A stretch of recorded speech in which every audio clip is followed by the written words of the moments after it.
Money is one of the most ingenious inventions of mankind. Most people would like to have more, because we can exchange money for almost everything. Money is good for economic growth and enables us to make useful investments.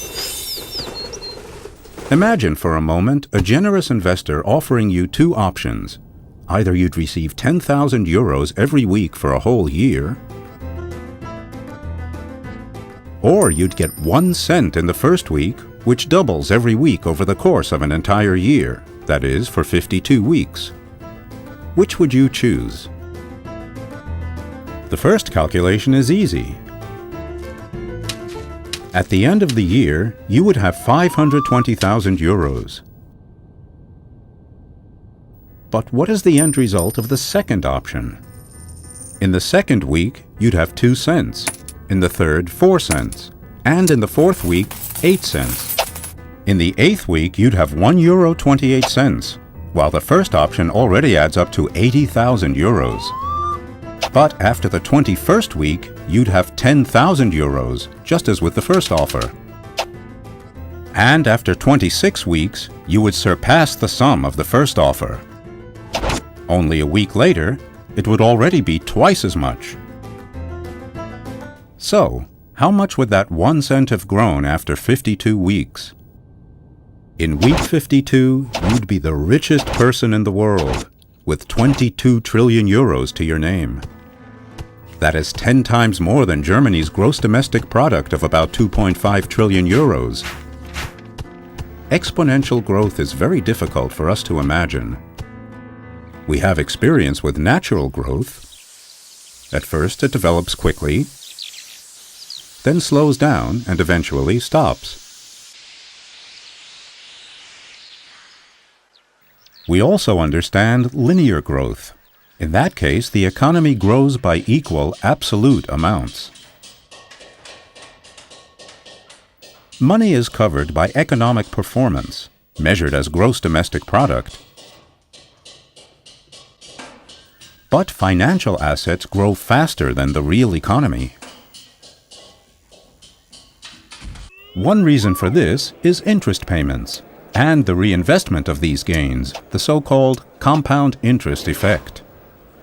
At an interest rate of 3.5%, all financial assets double every 20 years, at 7% every 10 years. For example, growth in Germany began in 1948 with the introduction of the D-Mark. Financial assets have since grown exponentially. The money is no longer underpinned through real productive capacity. After 60 years in 2008, a crash occurs. The flaw is hidden right in the system. The next crisis is inevitable. But how does interest get paid? Most people believe that only those who take out a loan from a bank pay interest. They don't realize that the interest any producer of goods pays to the bank, for example on loans for the purchase of machinery, is always calculated into the price of the product. In this way, interest is contained in every calculation and is part of every price, even in the price we pay for milk, bread, and eggs. On average, the price of drinking and wastewater includes 15% interest. Rents, in most cases, include more than 50% cost of capital. On average, at least 30% of all expenditures goes towards interest payments. But who profits from interest? Anybody who saves or invests money receives interest, or to be more specific, a premium for foregoing their liquidity. These interest payments reflect the operating costs of the bank, an adjustment for inflation, a risk premium, and an incentive for the savings account holders for making their money available.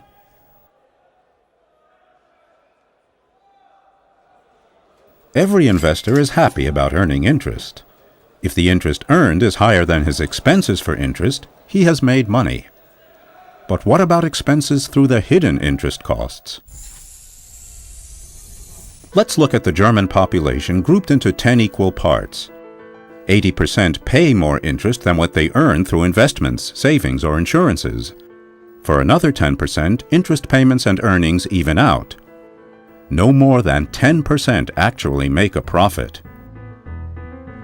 If we just look at the difference, we realize how the middle class bears most of the interest payments.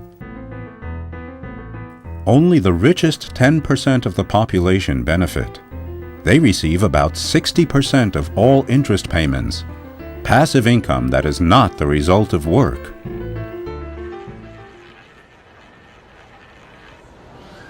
The monetary system leads to systematic redistribution, from the majority of the population to the wealthy minority. The major share of the interest burden is carried by the middle class.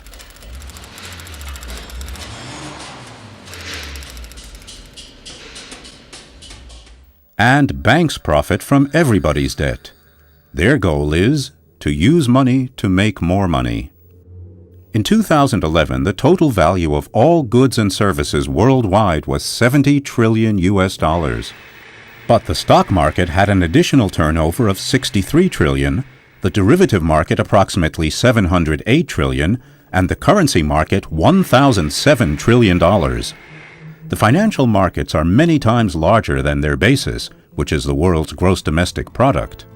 Further consequences of the flaw in our monetary system are inflation, continually growing debt, and the unrelenting drive for growth. Our monetary system, of course, is not based on natural laws, but has been invented by human beings. Therefore, we can also redesign our monetary system without compound interest and the need for continual growth, and without the redistribution of money in favor of the wealthy.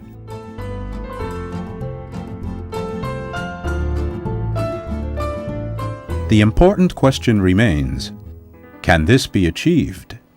And if so, how?